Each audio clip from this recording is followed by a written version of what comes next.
Welcome to A Sound Constitution on 101.7 CHLY Radio, a health promotion show brought to you by VIU nursing students. Over the next hour, we will be demystifying health issues.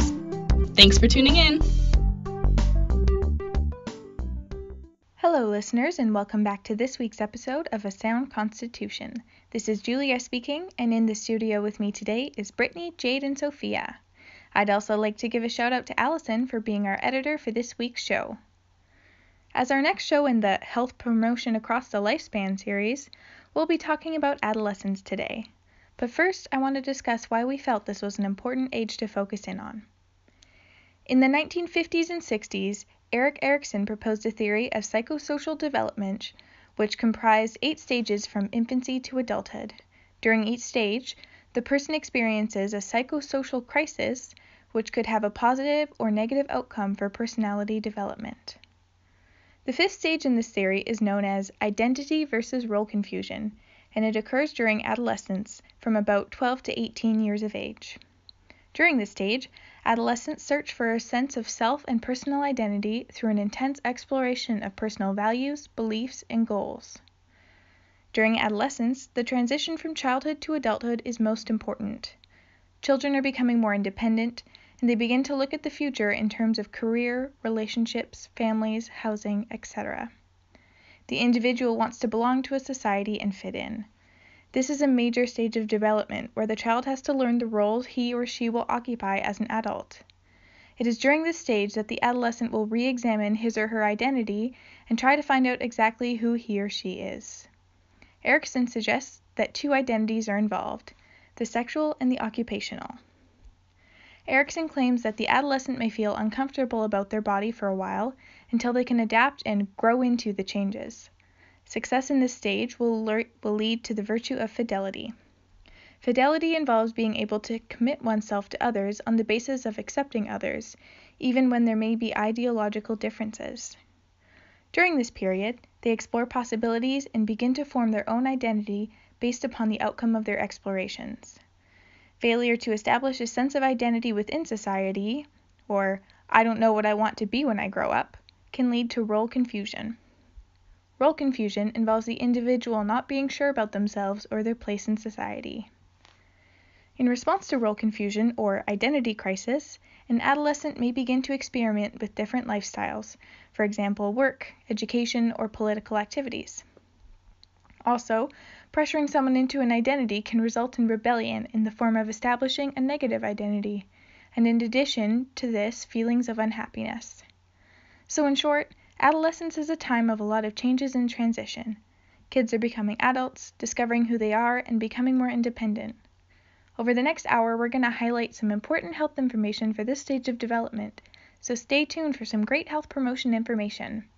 First off, we have Sophia interviewing some fellow nursing students about their community placement. Off to you, Sophia. Welcome, listeners. First up, we will chat with some fellow nursing students who are helping to deliver the party program for local high school students throughout Vancouver Island. The party program, which stands for Prevent Alcohol and Risk-Related Trauma in Youth, is a dynamic, interactive injury prevention program for teenagers. There are 3 phases of this program: before party, party, and after party. This allows for continual support and follow-up regarding the information that is being delivered. Let's hear what they have to say. So I'm here with some fellow nursing students who are helping to deliver the party program for local high school students throughout Vancouver Island. So first off, can you guys tell us a little bit about what the party program is? Okay, so PARTY stands for Preventing Alcohol and Risk-Related Trauma in Youth. Yeah. And it is an injury prevention program for grade 10 students. Mm-hmm. They come to the hospital and they kind of follow the path of a crash victim, so something that can happen really within their peer groups. Say if they're get in a car accident. Or in a car accident, or drunk driving. say like a mountain biking accident, or yeah, it's all about wearing the gear. So buckle up, wear helmets, drive safe, don't texting and driving. Look before you leave. Yeah, so they come to the hospital and they follow the path of the crash victim. So they go to different stations There's, what's the first The station? pre-hospital, which is the ambulance station where Yeah. they show like a crashed car and they discuss what happened in the accident. There's the trauma station where there's a fellow student made up to look like a trauma victim. And that's our role. That's what we kind that's of what we do. We tell them all about what happens in the trauma room when you come in a trauma. There is the rehab station where you go through what it would be like to live with a permanent disability. They do activities to simulate what it'd be like to live with a brain injury.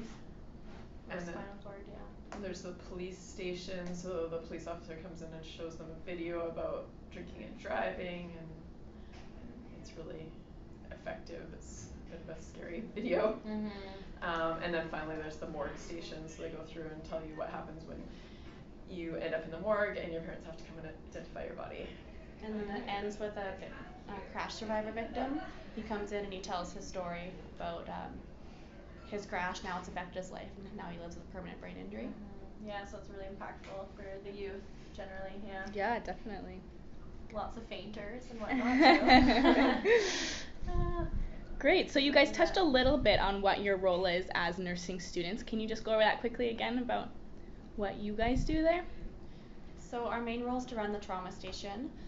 So we just tell the kids what medical procedures happen when they first come in after a trauma. We kind of demonstrate that with different equipment and whatnot, showing them, pass around the equipment so that they can see. Yeah. This year we're taking on more of a leadership role. Eventually we'll be, I think, organizing more of the program, so our field guide can step back and take a break. So we'll be organizing the volunteers and getting the students into their groups. And guiding them from all the stations. And then we also sometimes lead the rehab or disability station as well. So there's some activities that simulate the disabilities, permanent disabilities and whatnot. A big role we have too is to kind of observe the students to make sure they're not going to faint, or if anybody is triggered, we have to remove them from the situation. Right. And just knowing what to do if they do faint, and giving them juice and food and whatnot. So awesome. Key points or information that you guys deliver that you'd like to let people know about? Well, the 3 key party messages are drive sober, plan your way home before you go out, and know that your life is your choice. So that's a big thing they tell the kids. We just basically want to give show. It's not the information isn't to scare the students, but it's to give them like reality, to show them what reality can happen and that it's scary, So it's kind of what the goal, the aim is of the party program. And crashes are always preventable, so we're trying to prevent things that can be prevented. Yeah. Yeah, they don't like to call crashes accidents because they accidents are preventable. Yeah. Great. Well, thank you very much for talking, guys. Do you have any last comments? About covers it? Great. Thank you so much. Thank you. A huge thank you to our fellow nursing student peers for helping us better understand their role in the community with preventing alcohol-related trauma in youth. A huge thank you to our fellow nursing student peers for helping us better understand their role in the community with preventing alcohol-related trauma in youth. Before we transition into our next segment, I wanted to talk a little bit about risk factors and protective factors. Research over the past 2 decades has tried to determine how drug abuse begins and how it progresses. Many factors can add to a person's risk for drug abuse. Risk factors can increase a person's chances for drug abuse, while protective factors can reduce the risk. Protective factors are individual or environmental characteristics, conditions, or behaviors that reduce the effect of stressful life events. These factors also increase an individual's ability to avoid risks or hazards, and promote social and emotional competence to thrive in all aspects of life, now and in the future. Please note, however, that most individuals at risk for drug abuse do not start using drugs or become addicted. Also, a risk factor for one person may not be a risk factor for another. Risk and protective factors can affect children at different stages of their lives. At each stage, risks occur that can be changed through prevention and intervention. Early childhood risks, such as aggressive behavior, can be changed or prevented with family, school, and community interventions that focus on helping children develop appropriate positive behaviors. However, if they're not addressed, negative behaviors can lead to more risks, such as academic failure and social difficulties, which put children at further risk for later drug abuse. Early aggressive behavior, lack of parental supervision, substance abuse, drug availability, and poverty are all some common risk factors for drug abuse.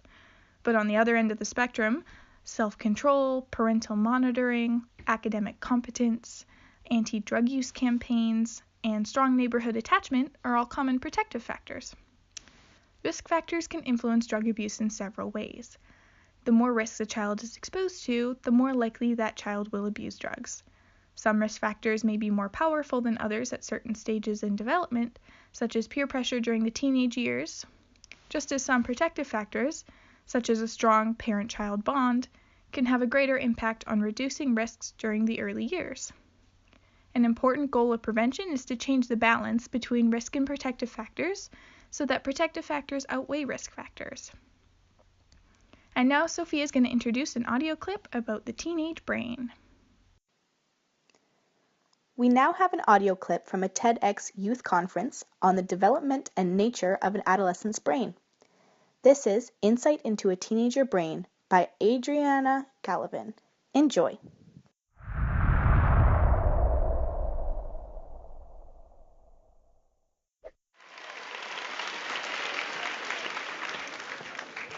Hi, thank you. I love your enthusiasm. Your energy and excitement is really what makes me love my job. And my job is to study the adolescent brain. I'm a scientist at UCLA, as Jake said.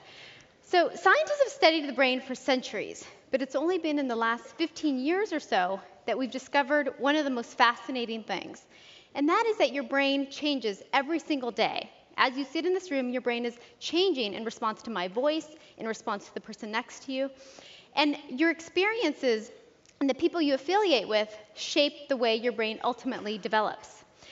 We also know that the brain matures and continues to do so past childhood and into the teenage years and well into your mid-20s. So most of you in this room today, as middle and high school students, don't yet have a fully mature brain. But it's actually really beneficial if we think about one of the functions of adolescence, which is to establish your independence from a caregiver. Because your brain, as an adolescent, is built to help you do that. Compared to children and adults, the teenage brain is really good at seeking out new experiences, enjoying thrills, and seeking out risks. It's also really good at recognizing social or being sensitive to social and emotional information. And so for that reason, the teenage brain is really responsive to rewards and emotions when making decisions. And in my laboratory at UCLA and laboratories all around the world, we're interested in uncovering that very question. How does the teenage brain make decisions? One of the first discoveries relevant to this topic was made when we discovered that the part of your brain in the very front, called the prefrontal cortex, which is the last brain region to develop, because your brain develops from the back to the front, continues to change up until the mid-20s. And the reason this is relevant is because the prefrontal cortex is a part of your brain that helps you think about the consequences or potential consequences of your actions before you do them. It helps you regulate your behavior and your emotions. And so it makes sense that if this part of the brain isn't fully available until well past adolescence, then teenagers may make more impulsive decisions with less regard for the potential future consequences. But we now know that the story is far more interesting and complicated than that. And in fact, what we really need to do is think about how brain regions that are not at the surface of your brain, but in the deeper layers, how they change. And one region we focus on is called the striatum. And the striatum is the key component of the reward system. So when you receive something that you find rewarding, your striatum is very responsive, and it releases something called dopamine. And this is the case not just in humans, but in kids, in mice, in rats, in monkeys. All of these organisms respond really with a lot of excitement in their brain when they get something they like. So in my lab, we study this reward system across development, and especially in teenagers. And we do that by asking people to come to the laboratory and perform what's called a functional magnetic resonance imaging scan, or fMRI. And the beauty of fMRI is that you can take a snapshot of the brain in motion. So while you are experiencing something you like, or while you are making a decision, we capture how your brain is responding to that, how your brain is active.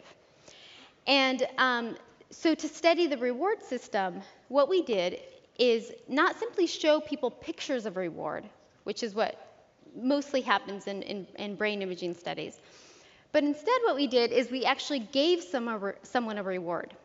And what's something that people find rewarding? Sugar. So what we did is we asked people to come to the lab. We asked a group of teenagers and a group of adults. And while they were in the MRI, we hooked them up to a straw, and we fed them squirts of sugar water every so often. And first we asked them whether they liked it. Maybe they weren't going to like the sugar as much as we thought. But they actually did. This is a rating scale asking them, how much do you like the sugar? And the average response is in red for the teenage group, and the adults is shown in white. And you can see that everybody liked it, but it's the teenage group who showed this exaggerated sensitivity. They really liked it. So we started to wonder whether there was something neurobiological that represented this difference. So instead of focusing on the prefrontal cortex, which is what a lot of brain scientists who study adolescence do, we looked at the deeper layers of the brain. So in this image, which is actually a real human brain image, averaged together among all our participants, we saw that in the deeper layers, here represented with this this yellow activation, the striatum was really excited to the sugar water. And this was across all age groups. But the really cool thing was observed when we looked at the differences between the teenagers and the adults.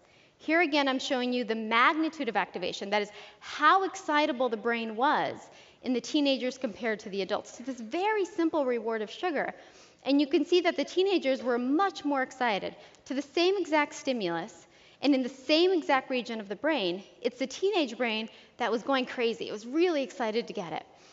And when we associated that with their ratings of the sugar, it was only in the teenage group where we saw that people who showed greater activation in the brain in response to the sugar also told us they liked it more. So that means that in real time, at the very moment your brain gets something that it likes, it will make you think that it's better. And you can think or imagine that in future circumstances, your brain will encode that information and remember that you liked it. So it will bias your decisions toward getting more rewards. And that's what happens during adolescence. But to ensure that this wasn't just specific to something as simple as sugar, we gave people something else that everybody likes. And we did this while they were in the MRI. And what's something else that everyone loves to get? Money, right? Money. Everybody likes money. So we brought in a whole separate group of teenagers and adults, and this time we threw in a group of kids in there who were between about 7 and 10. And we found that, again, the part of the brain that was most responsive was the striatum, shown here on the left. This is a brain scan showing the average activation. But what you can see really clearly is that not only were the teenagers more reactive to the money than the adults, which you might argue is because maybe they have less of it, and they like it more, but that's not the case, because the kids probably have even less than the teenagers, and the teens still showed this exaggerated response. So this is telling us that there's something really special about the teenage brain.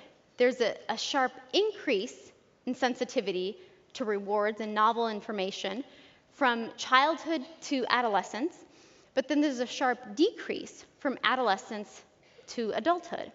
And that probably has something to do with the fact that the prefrontal cortex is starting to come online as people transition into adulthood and regulating the emotional response to the rewarding information. So what does this all mean for behavior and for your everyday life? Well, there are a few things. From my perspective, this is a really exciting time to study the teenage brain. Although scientists have made significant progress in understanding what makes the teenage brain unique, we still have a lot to learn.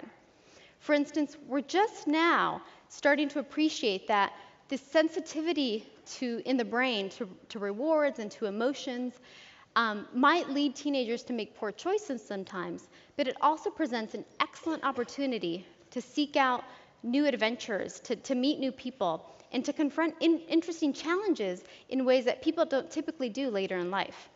And I predict that as we continue to conduct more of this research, we will learn how to take advantage of the sensitivity of the brain during adolescence to generate new ideas and to promote creative thinking. There's a lot that we can and will learn from the adolescent brain and from adolescence in general in the coming decade. And perhaps we'll learn that taking risks and seeking out rewards are really adaptive behaviors in many contexts that actually lead to really good decisions and that help individuals navigate the often challenging and intimidating transition from childhood to adulthood. So with that, I encourage you to savor the excitability of your teenage brain and to enjoy all the new people you meet and all the adventures you take. Thank you.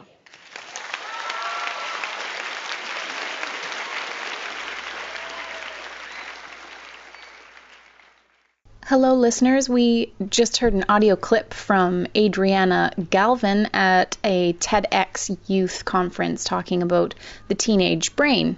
If you're just tuning in, you are listening to A Sound Constitution on 101.7 CHLY in Nanaimo. I was lucky enough to sit down with sexual health educator Carrie Isham, where she talked about youth and sexual health. Here's the interview.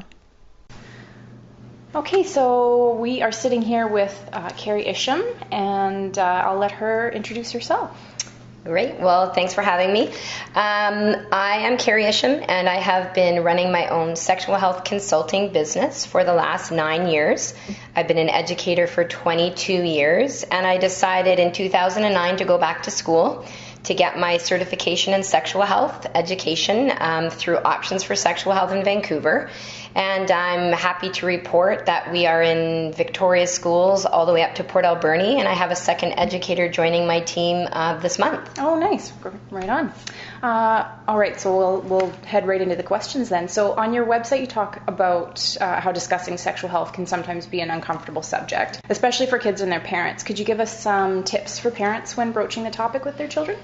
Sure. I think the most important thing that we can do is offer sexual health discussions right from birth. Mm-hmm. So changing diapers, making a neutral reference to the anus when, cleaning a diaper, because for some people, fast forward to the adult years or the teen years, the anus can be an erotic zone for them. Mm-hmm. Calling the private body parts what they are right from the very beginning, and getting your child to wipe their own bum and wash their own genitals as early as possible is a sexual abuse prevention tool. I think for parents, the most difficult thing is when they didn't have parents who talked to them. Right. And then all of a sudden, they've got a puberty-age child or a very inquisitive toddler mm-hmm. or preschool-age child. And some parents, we speak volumes when we don't talk about it. What we're saying is, this is top secret. I don't want to answer your questions. I'm not your go-to person. So I think my biggest tip for parents is to try to weave it into everyday conversation. Mm-hmm. Make the dinner table a place where all discussions, are okay. And for some families, that's not going to be the case. The car is a really great place to have discussions because you're driving and you're not doing anything else. And you put your preteen or your teenager in the back seat.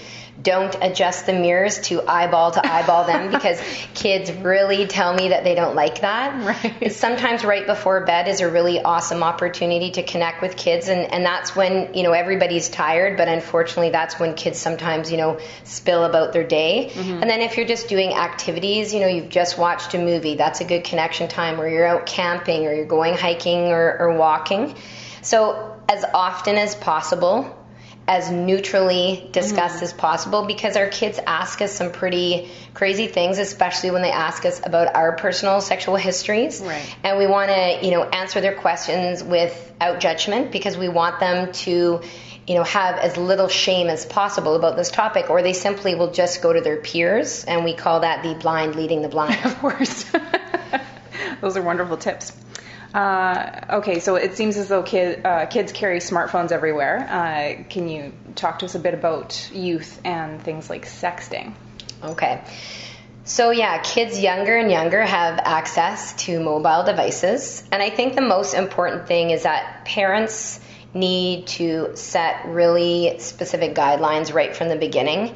And I like parents to use filtering devices where they can control, where their kids can go online and how long they can go online.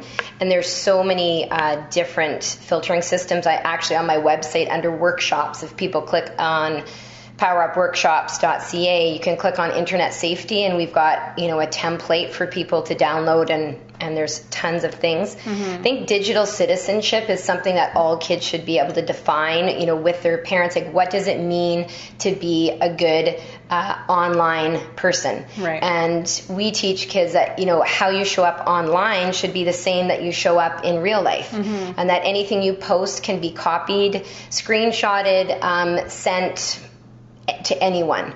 Sexting is super common right now among teenagers. It's definitely part of youth culture. We're actually taking it more from a harm reduction model. We're not saying to kids don't sext, because if we say don't sext, then they want to sext. But we provide them information with, that it's illegal for them to send pictures of themselves when they're under 18, illegal for them to take it, illegal for them to share pictures. And the biggest thing that we talk about is, what is the motivation behind kids sexting? For me, in all my reading, I've come up with sort of two main themes. That girls are sending pictures for affirmation. So they want people to tell them, you're beautiful, you're sexy, you're desirable. And I think boys are asking for pictures for status, because it seems like some boys, not all, are almost collecting pictures like we would collect hockey or baseball cards. Right. So conversations around, yes, this is a trend among youth, but this can really come back to bite you in the butt. You can be applying for scholarships. Your pictures can appear. Sometimes this, impacts intimate relationships if photos, arise, the night before you're going to get married. Sometimes this impacts, all sorts of different, opportunities later on in life. And kids, they live in the moment, and they really don't see that any of this is really going to impact them. Yeah. But a choice that we make at a young age can actually haunt us for the rest of our lives. Yeah. So, yeah. Just talking to kids and talking to them about, the people that you're talking to online are not necessarily the people that you think they are. There's a lot of predators in gaming, rooms and, all sorts of chat rooms and things like that. People that you may think are 12 or 14, and then you find out maybe that they're 45, right? Yeah. So talking to them about safety is certainly important. All right, so studies show that talking about sex early, as you said, and honestly helps kids to make safer, more empowered decisions when it comes to their first time. So what about that first time talk? Is that something that just happens naturally after all of the... Well, I think it's part of the foundation building, right? Like, if you've never talked to your child about their private body parts or how to wash them or how to keep their bodies healthy and safe, it's really difficult then to just port yourself into a conversation when they're 14, 15, or 16, say, hey, I'm going to, give you the talk, where kids have already accessed pornography, they've already asked their friends, they've asked older brothers or sisters. And, I think there is a myth out there that kids are having sex earlier than ever before, so I'd like to clarify that. Kids are waiting longer to have sexual intercourse, and, my whole business model is around informed decision making. So the more information kids have, the more likely they're going to actually delay sexual activity, the more likely they are to make healthier decisions for themselves. And, we come from a pleasure-based model. When kids ask us, does sex feel good, we let them know that, for most people, the genitals are used for three things: for going to the bathroom, for reproduction, and for pleasure. And so we want them to understand, masturbation is something that we really are celebrating with the kids, because they'll never give themselves an STI, they'll never get themselves pregnant, and it's a really good tool for everything: falling asleep, reduction of pain if they have chronic pain. We live longer if we masturbate. It gives us a sexual outlet for all these hormonal feelings. So I think once you build a foundation, it's a lot easier. However, if you haven't, and you're a parent that's like, oh my, I haven't even said anything and my kid's 15, then you can reestablish yourself as the go-to person by doing simple things like providing condoms for your teenagers. So it's not encouraging kids to have sex, but it's encouraging kids to have a safer sexual experience. And we know that kids are 3 times more likely to use condoms if it's even mentioned in the home. Provide them for them, because if you don't have a job, condoms are expensive. You know, if you have to put out $8 or $9, and you know, when you're young, your hormones are pretty charged. You could be having, you know, sex multiple times a day, and really you can't afford it. So if we want kids to have babies when they're mature enough, where they have money to pay for them, then we want to provide them with, you know, the items that they need to keep themselves safe, including water-based lubricants, you know, flavored condoms, internal, external condoms. A box in the home is ideal. That gets refilled without any questions, because kids are going to have sex whether we provide it or not. And I personally don't want to be a grandmother with my daughter until she's actually ready for that role. So a lot of this sounds, it's not just about the sexual health and awareness for the youth, but really re-educating the generation before and getting them more comfortable. Absolutely, because there's still myths that, you know, are very pervasive. And I heard this yesterday in one of my classes, like, well, if you give kids condoms, that's encouraging sex. And that came from a grade 7 girl.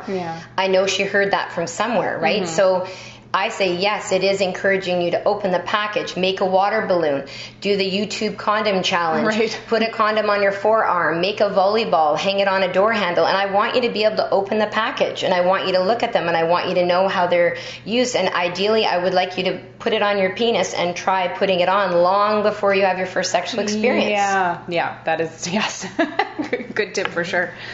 How about the topic of consent and youth? Well, we actually just have a new workshop this year for our grade 3 students, and it's all about consent. And they love it. It's very interactive. We have to teach consent from preschool. So asking your friend for a hug, letting kids know that they have a choice if they want to share their body with someone. Do you want to give grandma a hug? No thanks, but how about a high five? You know, even simple things like Santa pictures with Christmas coming up. If your child is screaming, they are telling you really clearly, I don't want to do this. This is not a safe person for me right now for whatever reason. Nothing against Santa Claus, but you know, if kids don't have the definition and some examples and some modeling from parents around consent, like we're in a disaster area right now where sexual assault and sexual abuse is commonplace, and we actually have to teach this early on. So the way that we handle consent, we talk a lot about, you know, the impact of alcohol on decision making, which is super important. That's a lesson we do in grade 9. And just for kids to know, like, who can you share your body with? So under 12, you can share your body with no one. 12-year-olds can share their bodies with someone who's 12, 13, or 14 less a day. 13-year-olds with a 13, 14, or 15-year-old less a day, and then things change at 14. So a 14-year-old can share their bodies with someone who's up to 19, a 15-year-old with someone who's up to 20, and the age of consent is actually 16. So unless the person is in a position of trust and authority, a 16-year-old can actually share their bodies with whoever they want. And that was increased a few years back from 14 by a mom who petitioned for that because her daughter was sexually exploited. So yeah, I mean, we don't want kids getting in trouble with the law, and of course when alcohol is involved, there's going to be a lot of gray areas. Oh, for sure. You know, we live in a sad time where we have to tell kids, if someone's unconscious, you can't have sex with them. If someone's sleeping, you can't have sex with them. If someone is so drunk, you know, they don't even know where they are, that's not okay, that's non-consensual. And if somebody changes their mind mid, you know, sexual experience, that you have to listen, and if you don't, you're breaking the law. What have you noticed is the biggest focus for kids in grade 6 when it comes to their questions about sexual health? Well, the questions are changing, definitely, even from 5 years ago, 8 years ago. Today, a lot of the grade 6s want to know about penis size. That comes up all the time. Most of the questions that are shifting stem from pornography, from kids watching pornography. They ask what they're supposed to do with their pubic hair. They ask, am I a bad person if I watch pornography? What is pornography? How do I know if I'm gay? What would I do if I'm not the gender that I think I am? So there's the earlier we get to these kids, the more comfortable they are asking the questions. But definitely there's been a shift towards, the unusual. And that is from accessing pornography from an alarmingly young age. Again, with access to all the social media and the internet. All right, so as a sexual health resource, your website is great, by the way. What are some of your favorite go-to resources for parents and kids? Okay, well, I'm gonna promote my 2 books here for a second. So I have written 2 books. One is called Body Smart Right from the Start, and it's for little people ages 3 to 10. Works really well with special needs kids as well, a variety of ages. That one is basically simple tools that kids can learn to increase abuse resistance. And then my second book, Puberty Coming to a Body Near You, sort of carries kids from about grade 3 to grade 7. And it's great for teachers because it's reproducible. So they can just photocopy the pages that they want to cover based on the curriculum for the grade that they're doing. I love all books by Meg Hickling. She's one of our gurus for sure. We base a lot of the language that we use on her teachings. And anything by Roby Harris. It's so amazing. It's not the stork. They have done some amazing work as well. I do have a book list on my website. Resources and links for parents that are interested and have books on, gender, and talking about, a sexual orientation in a way that children can understand. And I think that's really important to have those books in your library as a teacher as well, so that all of the students in your class are represented. Absolutely. I agree. Fabulous. Thank you so much. Well, thank you for sitting down to talk with us. I'm excited to have everyone listen in. And it's been a pleasure. Great. Thanks so much. A big thank you to Carrie for taking the time to speak to A Sound Constitution about adolescence and sexual health. If you're just tuning in, you're listening to 101.7 CHLY Radio in Nanaimo. And up next, we will hear from Jade, who will be talking about mental health in adolescence. Off to you, Jade. Hello, listeners. I'm going to talk to you a little bit about mental health during the teenage years and a little bit about bullying as well. So to start off with, let's talk a little bit about the teenage brain and what's happening during those years. So during your teen years, significant brain growth and development occurs during adolescence and continues well into the 20s. Some studies even show that this growth and development can extend to the age of 30. So getting a little technical, adolescent brain development can be divided into 3 main processes. These are proliferation, which is the rapid growth of brain matter and the formation of new connections within the brain, pruning, cutting away of unused and unimportant connections, and myelination, insulating the brain pathways to make them faster and more stable. So proliferation, the growing of the brain. By the age of 6, the brain is already about 95% of its maximum size. It reaches its maximum size at about 11 and a half years in girls and 14 and a half years just a little bit later in boys. Remember, maximum brain size does not mean maximum brain maturity. The brain continues to mature for at least another 10 years after it's done growing. And although boys' brains are anatomically bigger than girls' brains, size is not directly related to intelligence. The teen brain is in a constant state of development, and while all areas of the brain are maturing, some areas may mature a little bit faster than others. The areas of your brain associated with reward, motivation, and impulsivity mature a little bit earlier than some of the others. Your prefrontal cortex, which thinks about things logically, weighs the pros and cons, and restrains you, matures a little bit later. This means that teens can be more prone to riskier and impulsive behaviors, and less likely to consider consequences than an adult might be. It's not that teens are stupid or have no control over their own brain. Studies have shown that teens know when they are engaging in risky behavior. For example, unprotected sex, drinking, or using illicit substances. However, they are more likely to think that the benefits of those behaviors outweigh the potential harms. It's important to take a step back and realize that though not every risky choice will result in harm, some will. It's not enough to know that there's risk. You need to also understand the consequences. It could impact the rest of your life in a really, really negative way. So what about a little bit after adolescence? Does the brain keep maturing? Well, there's evidence that these changes continue well after the teenage years. In a study of young adults, the frontal lobes of the brain showed large changes up to the age of 30. This suggests that frontal lobe maturation is important for adult cognition. So what does all this mean? It means that huge advances have been made in studies of brain development. However, It is difficult to figure out exactly how these structural brain changes relate to functional changes in cognition and behavior. Hopefully some of the answers to these questions will become a little bit more evident in the coming years. So, what about mental health? Mental health refers to the maintenance of successful mental activity.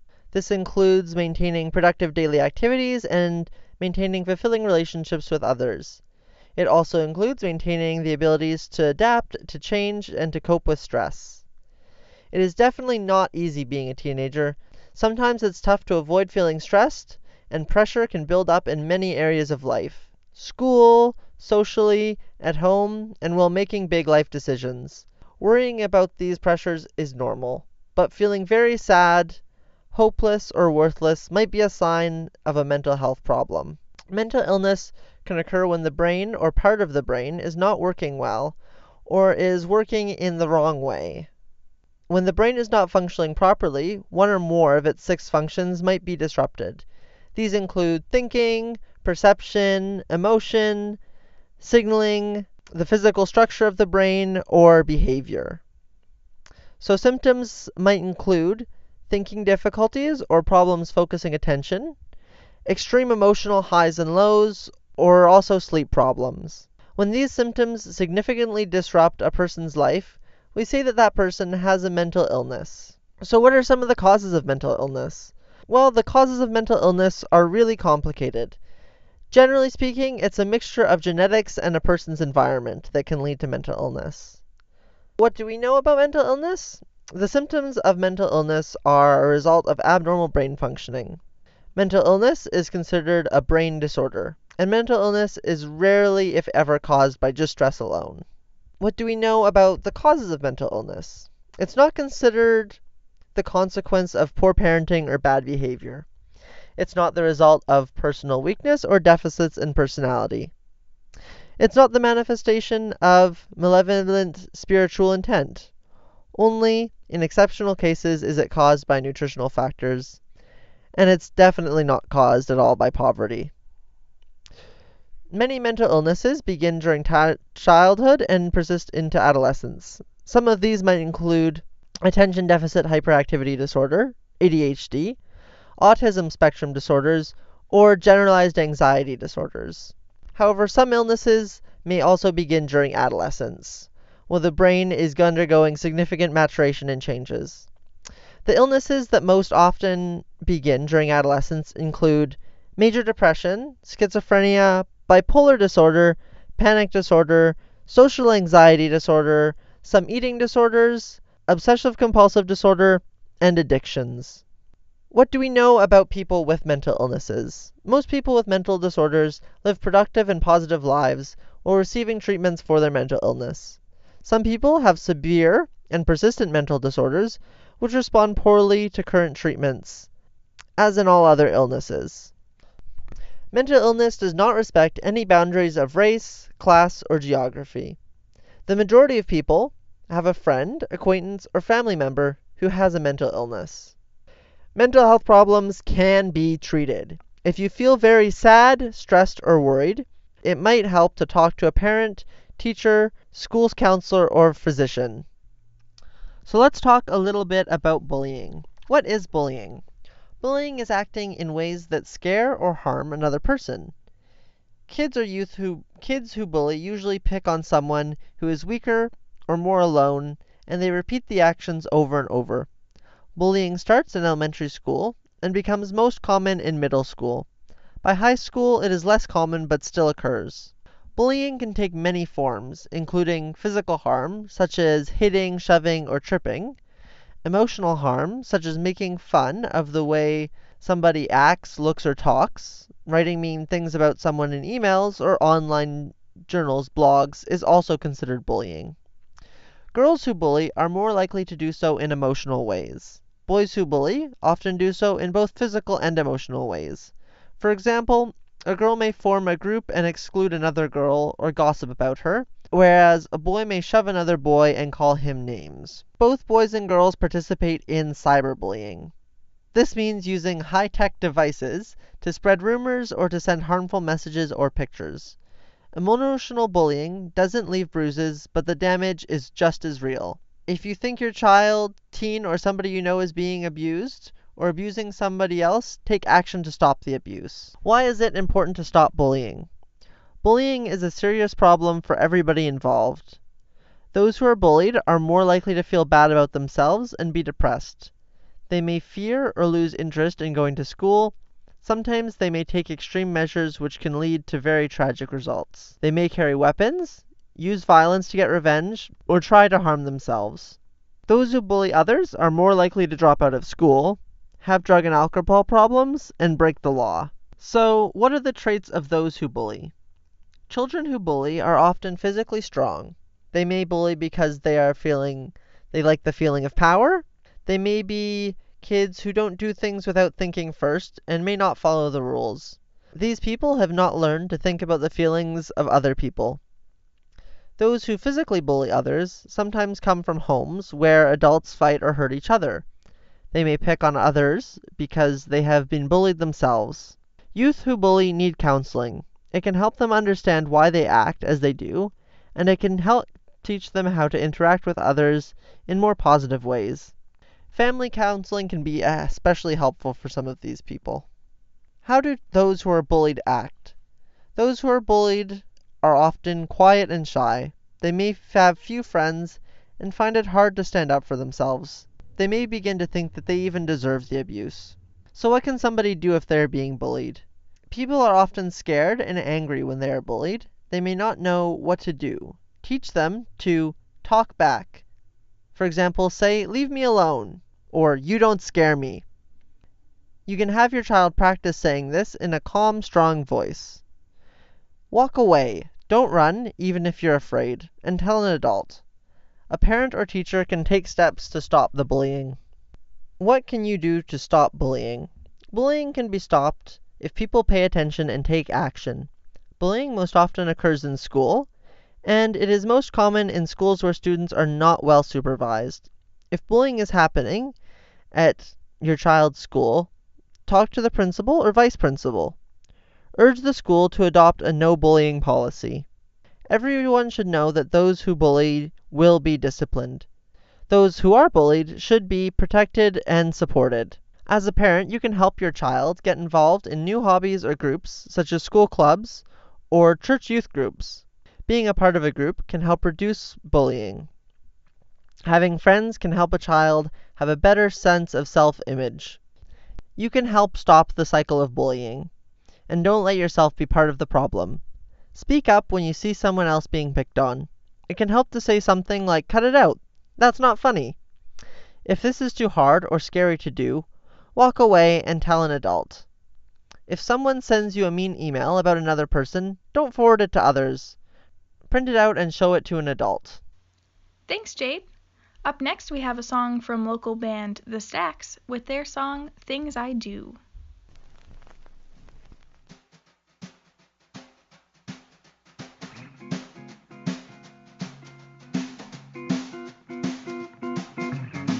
I've got a diamond and she shines without a flaw. My love for her is justice, my affection is the law. I've got a bottle of that Daniels in the truck, so saddle up, boys. Oh, the things I do for love.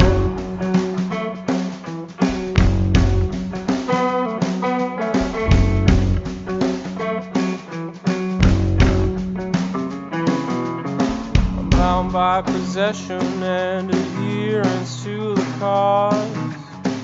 I've got a diamond, I can look past all her flaws.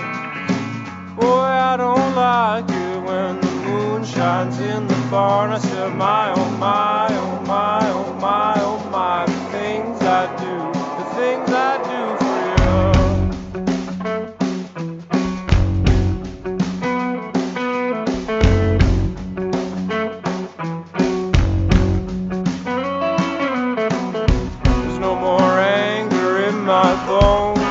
No more dirt inside my home, no more dust along the road.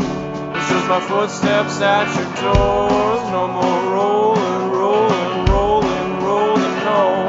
Oh, the things I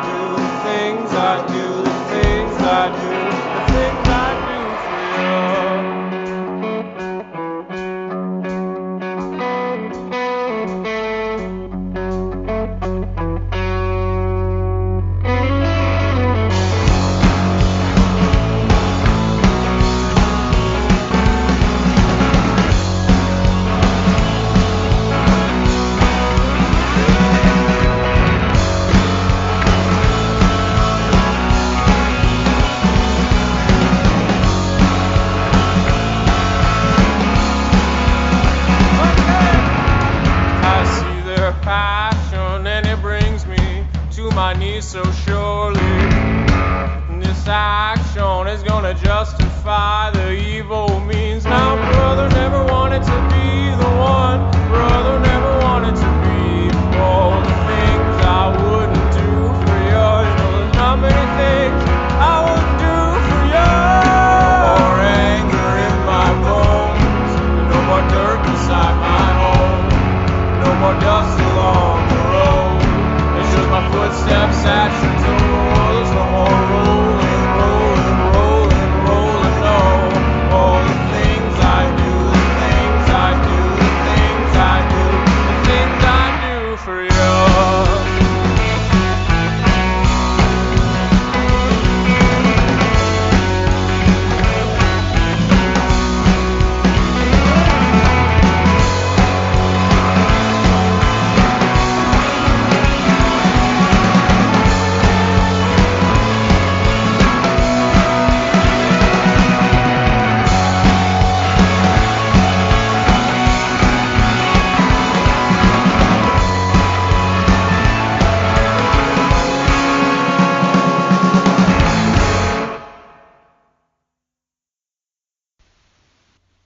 That was Nanaimo's own The Stacks with their song Things I Do. Up next, we have Brittany with some good news.